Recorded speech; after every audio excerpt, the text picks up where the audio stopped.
हमारे चैनल को subscribe button दबाकर अभी सब्सक्राइब कर लें और सब्सक्राइब बटन दबाने के बाद बटन के बाजू में एक घंटी दिखेगी, उसे भी दबा देना नहीं तो हमारे इंपॉर्टेंट वीडियोस आपको नहीं दिखेंगे और ये एकदम फ्री है। स्वागत है आपका हमारे बोधि मोटिवेशनल स्टोरी में। दोस्तों, कभी हार न मानना एक अद्भुत गुण है जो किसी भी व्यक्ति को सफलता की ओर ले जा सकता है। यह वह शक्ति है जो हमें चुनौतियों का सामना करने और अपने लक्ष्यों को प्राप्त करने में मदद करती है। दृढ़ता के बिना हम आसानी से हार मान सकते हैं और अपने सपनों को त्याग सकते हैं। इस वीडियो में हम कभी हार न मानने की शक्ति और इसके महत्व के बारे में जानेंगे। हम इस गुण के कुछ प्रसिद्ध उदाहरण को भी देखेंगे और सीखेंगे कि हम इसे अपने जीवन में कैसे भी कर सकते हैं, चाहे आप अपने कैरियर, अपने रिश्तों या अपने व्यक्तिगत विकास में सफल होना चाहते हैं। दृढ़ता आपके पास सबसे महत्वपूर्ण उपकरणों में से एक है। यह वीडियो आपको वो प्रेरणा देगा जो आपको आगे जाने और अपने लक्ष्यों को प्राप्त करने के लिए आवश्यक है। तो आइए इसे आज की बहुत कहानी के माध्यम से समझते हैं कि दृढ़ता क्या है और यह हमारे जीवन में कैसे परिवर्तन ला सकती है। उससे पहले यदि आप भी महात्मा बुद्ध को दिल से मानते हैं और उनके भक्त हैं तो वीडियो को लाइक करके बोधि मोटिवेशनल स्टोरी चैनल को सब्सक्राइब करें और कमेंट बॉक्स में नमो बुद्धाय जरूर लिखें। और दोस्तों, आपका जो भी सवाल है वह आप इस वीडियो में पूछ सकते हैं। एक बार एक बहुत ही दुखी व्यक्ति एक महात्मा के पास आकर कहता है, मैं अपने जीवन से बहुत दुखी हूँ। मैं अपने बीवी, बच्चों और अपने परिवार को भी खुश नहीं रख सकता। मैं अपने लिए भी कुछ नहीं कर पा रहा। कभी कभी तो मुझे अपनी जिंदगी को खत्म कर देने के भी आते हैं। आप इतनी साधनाएं करते हैं, इतनी तपस्या करते हैं, क्या आप मुझे कोई ऐसा मार्ग बता सकते हैं जिससे मैं अपने बुरे वक्त से बाहर आ सकूं? मेरा बहुत बुरा समय चल रहा है। 2 वक्त की रोटी का इंतजाम करना भी मेरे लिए बहुत मुश्किल हो गया है। अब आप ही बताइए कि ऐसे वक्त में मैं जिंदा रहूं तो कैसे रहूं, कैसे अपने परिवार को खुश रखूं? कृपया करके कोई साधारण सा तरीका बताने की अनुकंपा करें ताकि मैं आसानी से समझ सकूं, क्योंकि मैं बहुत समझदार नहीं हूं। अगर आप बहुत ज्ञान की बातें करेंगे तो शायद मैं कभी समझ भी नहीं पाऊंगा। यह सुनकर महात्मा ने मुस्कुराते हुए कहा कि तुम एक काम कर सकते हो। मेरा उसने सामने की तरफ इशारा करते हुए कहा कि उस ऊंची पर्वत पर एक मंदिर है और उस मंदिर के पास चींटियों का एक घर है जहां पर हजारों चींटियां रहती हैं। तुम्हें सुनने में बहुत अजीब लगेगा, लेकिन वह चींटियां उस मंदिर की जमीन को खराब कर देती है, उस मिट्टी की उपजाऊ शक्ति का खत्म कर देती, जिसके कारण वहां पर कोई भी वृक्ष या कोई भी घास पनप नहीं पाती है। तुम मेरा एक काम करो, उसके बाद मैं तुम्हें तुम्हारे सवालों के जवाब दूंगा। तुम 7 दिन तक रोज उस पर्वत पर जाओ और उस चींटियों के घर को तहस नहस कर दो, उसको वहां से हटा दो। जब भी तुम्हें कोई चींटियों का घर दिखे मंदिर के आसपास तो उसे वहीं पर तहस नहस कर देना, लेकिन याद रहे घर को हटाने में कोई भी चींटी मनी नहीं चाहिए। इस बात को समझने का प्रयास करते हुए वह युवक वहां से चला गया। शायद उसको कुछ समझ में नहीं आया था कि महात्मा जी ऐसा क्यों करवा रहे हैं। वह तो उन चींटियों पर अन्याय कर रहे हैं, उनका घर हटवा रहे हैं, उन्हें नुकसान पहुंचा रहे हैं। आखिर कौन महात्मा ऐसा करेगा? लेकिन फिर भी उस महात्मा की बात मानते हुए वह अगले दिन से ही पर्वत पर जाना शुरू कर देता है। जब वह पहले दिन पर्वत पर पहुंचता है तो देखता है कि बहुत सारी चींटियां अपना खाना जुटाने में लगी हुई है। सारी चींटियां कतार से चल रही थी और अनाज के छोटे छोटे कण उठाकर अपने घर में जमा करती जा रही थी। यह देखकर पहले तो उस युवक का मन कमजोर हो गया। उसने सोचा कि यह इतनी मेहनत करके अपना घर भर रही है और मैं इनके घर को तबाह कर दूंगा तो इनको कितना बुरा लगेगा। लेकिन फिर उसने उस महात्मा की बात याद करते हुए उस घर को हटाना शुरू कर दिया। जल्द ही चींटियों में हाहाकार मच गया। वह इधर उधर भागने लगी। अभी तक जो कतार में चल रही थी अब वह बिखर गई और इधर उधर अपनी जान बचाने के लिए भागने लगी। कुछ समय में घर टूट गया और सारी चींटियां इधर उधर छुपने के लिए भाग चुकी थीं। यह करने के बाद वह युवक दुखी मन से वापस अपने घर पर लौट आया। उसका मन परेशान था, दुखी था, पश्चाताप से भरा हुआ था। फिर उसने अपने बिस्तर में रात में लेटे लेटे ही सोचा कि अब तो उन चींटियों का घर तबाह हो चुका है। अब वहां वापस जाने से क्या प्रयोजन है? अब क्या फायदा होगा? क्योंकि चींटियों का घर तहस नहस करने के लिए महात्मा जी ने कहा था, जो मैं कर चुका हूं। लेकिन फिर कुछ सोचकर अगले दिन उसने फिर से जाने का निश्चय किया और अगले दिन सुबह सुबह उठकर वह वापस उसी पर्वत पर पहुंच जाता है। पर्वत पर पहुंचकर वह उसी जगह पर पहुंचता है जहां पिछली सुबह उसने उस घर को तहस नहस कर दिया था। लेकिन वह यह देखकर चौंक जाता है कि उन चींटियों ने फिर से अपना घर उसी जगह पर बना लिया था और अब वह फिर से अपने घर के लिए सामान इकट्ठा करने में जुटी हुई थी। उस आदमी को देखकर लगा कि यह चींटियां कितनी मूर्ख है। इनको पता है कि कल ही का घर इसी जगह पर तबाह किया गया है और उसी जगह पर उन्होंने अपना नया घर भी बना लिया। और यह सोचकर आदमी हंसने को हुआ, लेकिन फिर से महात्मा की बात याद करते हुए उसने उन चींटियों का घर फिर से तबाह करना शुरू कर दिया। फिर से उन चींटियों में हलचल मच गई और कुछ देर में वह चींटियां इधर उधर अपनी जान बचाने के लिए भागने लगी। कुछ ही देर में उनका घर फिर से नष्ट हो गया और वह युवक संतोष के भाव से कि इस बार तो मैंने अच्छी तरह से उस घर को तबाह कर दिया है, अब तो वह चींटियां यहां पर अपना घर बना ही नहीं पाएंगी। इसीलिए जाने से पहले उसने उस घर पर ठंडा पानी भी डाल दिया ताकि चींटियां वहां पर अपना घर ना बना सके। और इस तरह अपना कर्म पूरा करके वह युवक फिर से अपने घर लौट आया। आज रात में सोते वक्त फिर से वह इंसान यही सोच रहा था कि क्या महात्मा यह सही काम करवा रहे हैं? क्या किसी का घर तबाह करना किसी सिद्ध पुरुष को शोभा देता है? क्या हो अगर वह महात्मा सिद्ध पुरुष हो ही ना, क्या होगा अगर वह मुझे बेवकूफ बना रहे हो? लेकिन फिर उसने निश्चय किया कि मैं अपने काम को पहले पूरा कर लेता हूँ, उसके बाद ही पता चलेगा कि महात्मा मुझसे ऐसा क्यों करवा रहे थे। और यही सोचकर वह रात में सो जाता है। अगले दिन सुबह उठकर वह फिर से उसी पर्वत की ओर निकल जाता है। वहां पर पहुंचकर वह उसी जगह पर पहुंचता है जहां पर उसने उनके घर को तबाह कर दिया था और वह यह देखकर खुश हो जाता है कि वहां पर कोई भी घर नहीं था। सारी चींटियां वहां से भाग चुकी थीं। अब उसने सोचा कि अब मेरा रोज रोज आने का क्या प्रयोजन, क्योंकि चींटियां तो अपना घर बदल चुकी हैं और महात्मा जी ने मुझे 7 दिन आने के लिए कहा था, लेकिन आज तो तीसरा ही दिन है, अब बाकी 4 दिन वापस आने का क्या प्रयोजन। और यही सोचकर उसने निश्चय किया कि यहां से वह सीधा उसी महात्मा के पास जाएगा और उनको यह सारी खबर बता देगा। जब वह वापस घूमकर उस पर्वत से उस महात्मा की कुटिया की तरफ जाने लगा तो उसने देखा तो अचानक उसकी नजर एक और घरों पर जाती है जो कि चींटियों का ही बनाया हुआ था। मतलब कि वह घरौंदा चींटियों ने ही बनाया था और अब वह चींटियां नए घर में वास कर चुकी थी। यह नया घर उनके पुराने घर से कुछ ही दूरी पर था और जब उस युवक की नजर उस पर गई तो उसने सोचा कि शायद महात्मा को पता था कि यह चींटियां अपना घर यहां से बदलकर किसी दूसरी जगह पर बना लेगी, इसीलिए उन्होंने मुझे 7 दिन आने के लिए कहा था। और यह विचार करके वह उसका नया घर भी हटाने के लिए पहुंच जाता है। जब वह वहां पहुंचा तो चींटियां उसी तरह अपने कार्य में लगी हुई थी। वह अपने लिए खाना इकट्ठा कर रही थी और अपने घर में जमा करती जा रही थी। जो पुराना घर टूटा था वहां भी अनाज के क्षण बचे हुए थे और चींटियां वहां से भी अनाज इकट्ठा कर करके वापस अपने नए घर में ला रही थी। अब यहाँ पर फिर से युवक का मन कमजोर हो गया, क्योंकि वह खुद भी कमजोर था, खुद भी वक्त का मारा हुआ था। इसीलिए उसके मन में उन चींटियों के प्रति दया का भाव उठ रहा था।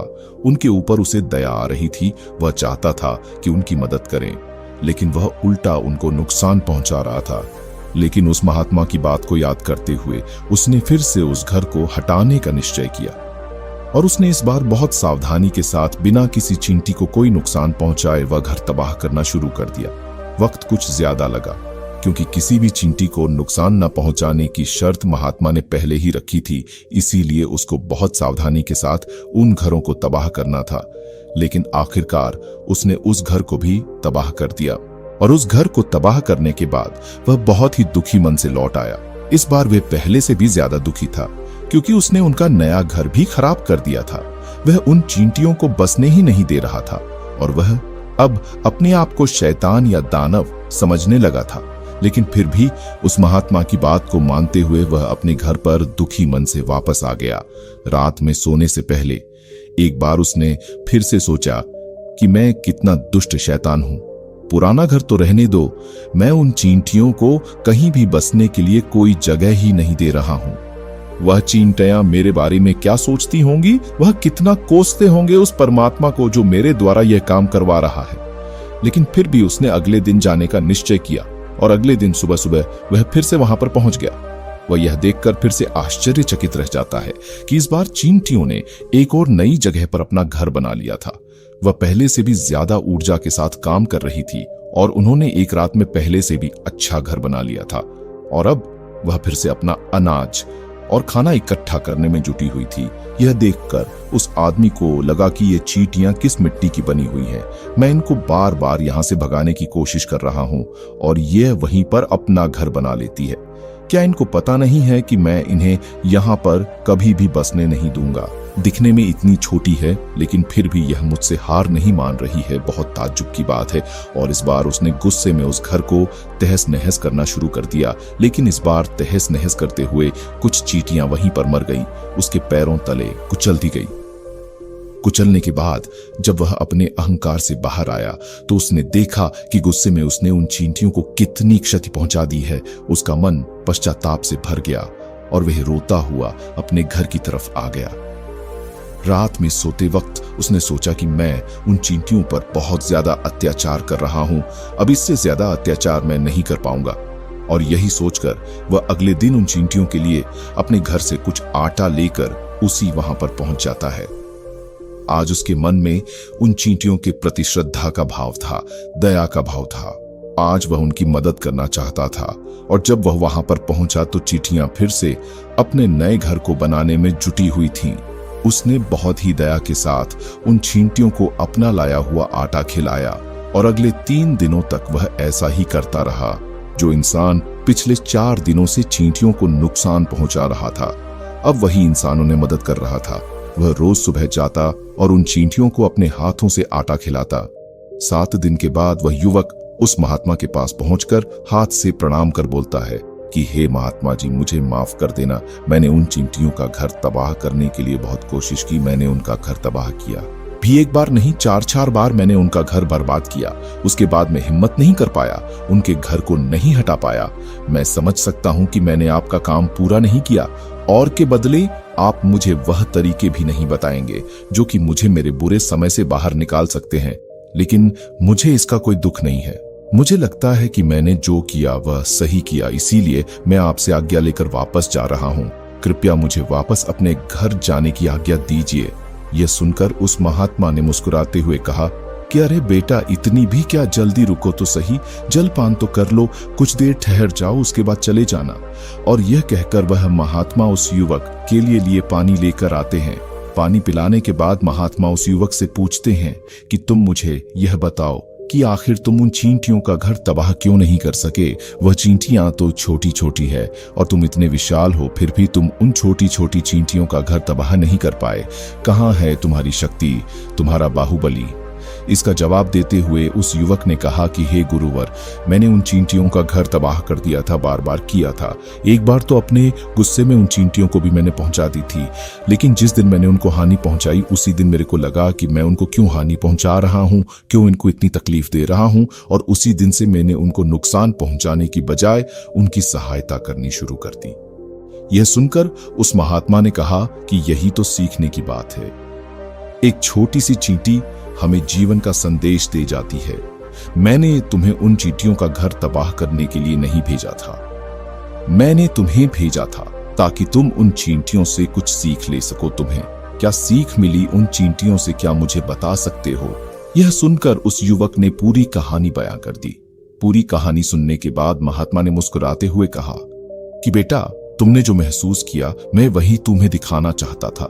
वह यह थी कि तुमने कितनी ही बार उनके घर को हटाने की कोशिश की, कितनी ही बार प्रयास किया कि उनका घर तबाह हो जाए, लेकिन वे हर बार अपना नया घर बना लेती थी। उन्होंने कभी भी हार नहीं मानी। अगर वह हार मान ले तो चींटियां तुम्हें वहां पर नहीं मिलती।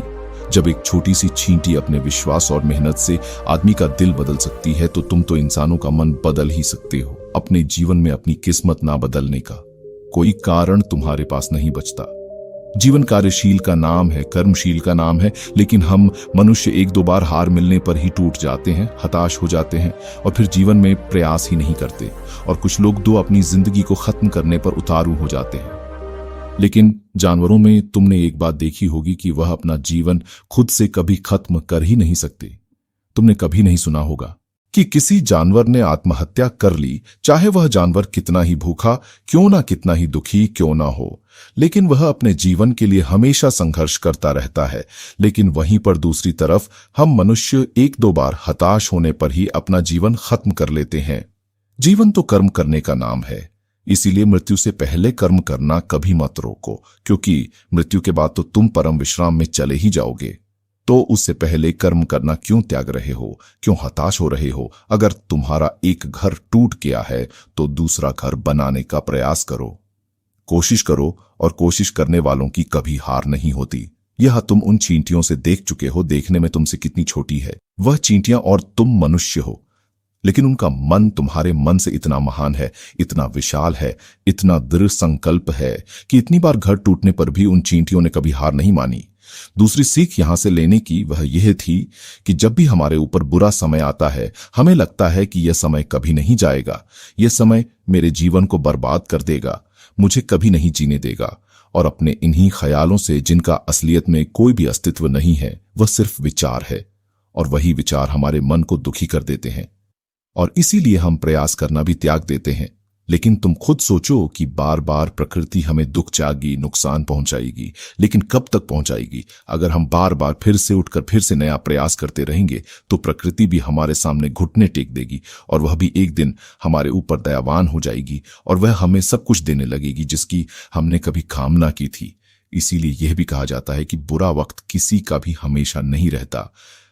तुमने खुद देखा कि तुम उन चींटियों को तबाह करने के लिए पहुंचे थे, लेकिन बाद में तुम्हें उन चींटियों को अनाज और आटा दे देने लगे। तुम ही उन पर कृपालु हो गए। क्यों हुए? क्योंकि तुमने देखा कि वह चींटियां हार ही नहीं मान रही हैं। इसी तरह अगर तुम भी अपने जीवन में कभी हार नहीं मानोगे तो एक ना एक दिन यह प्रकृति तुम्हें वह सब कुछ देगी जो तुम अपने जीवन में पाना चाहते थे।